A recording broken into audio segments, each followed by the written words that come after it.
In this video, we will discuss the basic change order process in the construction industry. We will define a change order, and we will introduce examples of how a change order might be prompted. To completely understand what a change order is, it's important to understand what a contract is, or what an agreement is. Usually in construction, prior to work actually beginning on a project, the owner and a general contractor will enter into an agreement. This agreement sets out the rules for how the project will be delivered. Contracts are simply an agreement between two parties. In our example, we will assume that the two parties are an owner and a general contractor. Contracts may also be written or verbal. All contracts have four basic components. They include the scope, or what is the work that is being performed. They include the value of the work, or the value of the contract. In other words, how much will the general contractor be paid for the scope of work that he provides to the owner. They include a schedule component. When will the project be delivered, or how long should the project take to be delivered? And they include payment terms. How will the contractor be paid by the owner? And there are other miscellaneous terms, but those are the four basic main components of every contract. If any of the components or agreed to items in a contract change, then that will constitute a change order. If the scope changes, if the value of the project changes, if the time required to do the project changes, if the payment terms or other miscellaneous terms are revised, then that would constitute a basis for a change order. So a change order is just a device that documents the revision to the original contract and updates the contract amount. However, every change order doesn't have to have money associated with it. There are things such as zero-cost change orders, and we'll explore that a little bit in just a minute. The change order becomes fully effective once the owner and the contractor have executed the document. Some agreements between the contractor and the owner include the architect as having certain contractual responsibilities to the owner.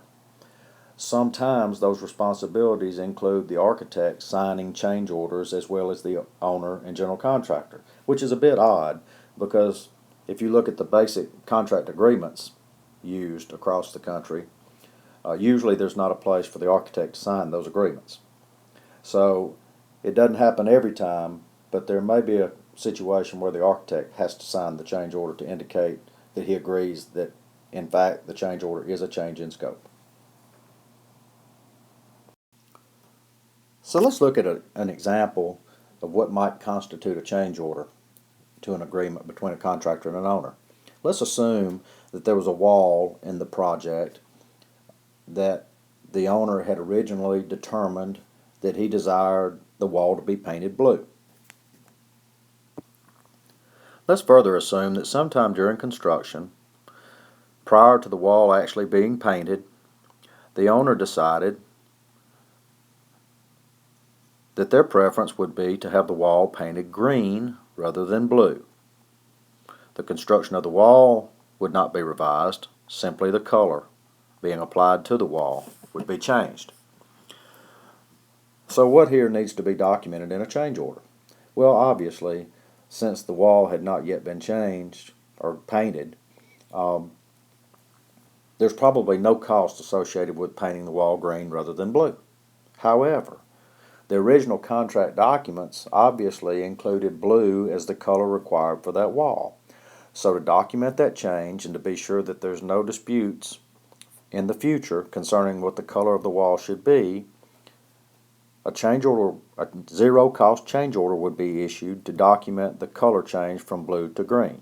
And the updated contract amount would be the same as the original contract amount. So this would be a zero-cost change, adding no money to the job, probably not changing the time, not changing the payment terms, simply revising the scope, and the scope being the change in the color. Again, this is a zero cost change. Let's look at another example of a potential change order. Let's use the same wall that we had in our previous example, and let's assume that the wall is still being painted blue as was originally specified in our contract documents. Let's assume that sometime during construction, after the wall had been built, and even after the wall had been painted blue, the owner, during a job site visit, decided that he didn't want the wall to be painted blue, that he would rather the wall be painted green, and so he tells our superintendent on the job site, and he documents in an email that he would like this wall to be painted green rather than blue. Furthermore, the owner decides, as he's walking the job, for access issues, he needs to add a door in this wall. So, we add a door in this wall. Let's analyze the impact of these requested changes to the base contract. Obviously, there will be an impact to the painter because the wall is now painted green when it was already painted blue. So that will impact the cost. We also will have impact to the framing and drywall operation because now we have to cut an opening and reframe it and refinish or touch up the drywall finish around that opening. We also will be required to buy a door. We will be required to buy a frame, and that will also require that we buy hardware for the door.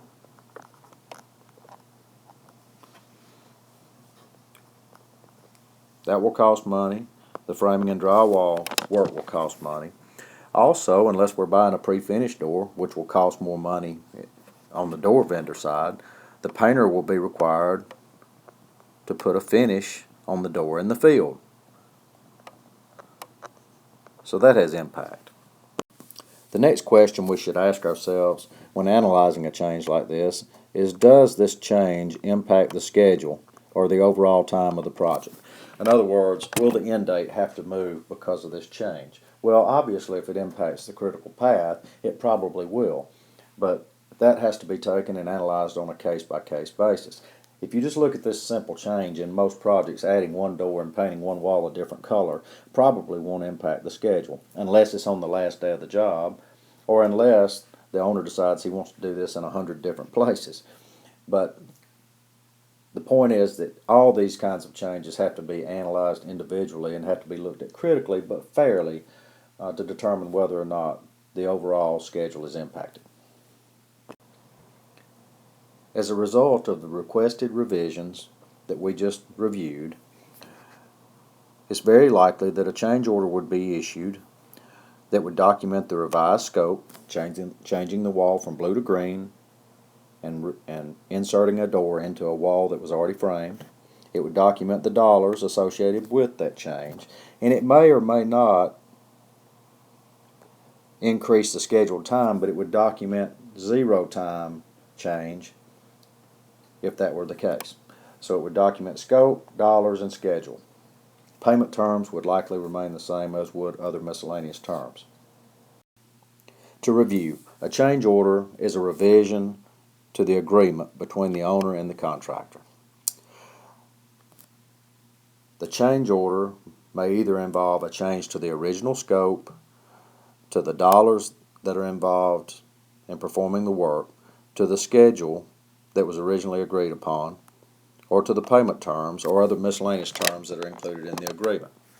It's important that as a contractor analyzes a change or a potential change, that he looks at it critically to be sure that he understands how the scope is impacted, how the dollars may or may not be impacted, and how the schedule may or may not be impacted, so that 6 months down the road, you don't all of a sudden have a surprise and realize that, hey, I don't have enough resources to perform the scope that was in that change that I accepted 6 months ago, or I didn't have enough money to cover the cost of that change, or hey, it really did have an impact to the schedule, that I didn't analyze properly at the time. So it's really important to dig in and really understand what the change and what the impact is and how it impacts the subcontractors down the road. It's also incumbent upon the contractor from an ethical standpoint to analyze changes truthfully and honestly so that once a request is made to the owner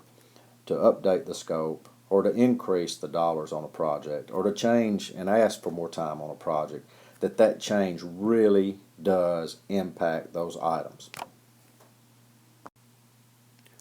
While this has been a simple lesson, these are the basic concepts behind change orders and change order prompting in the construction industry.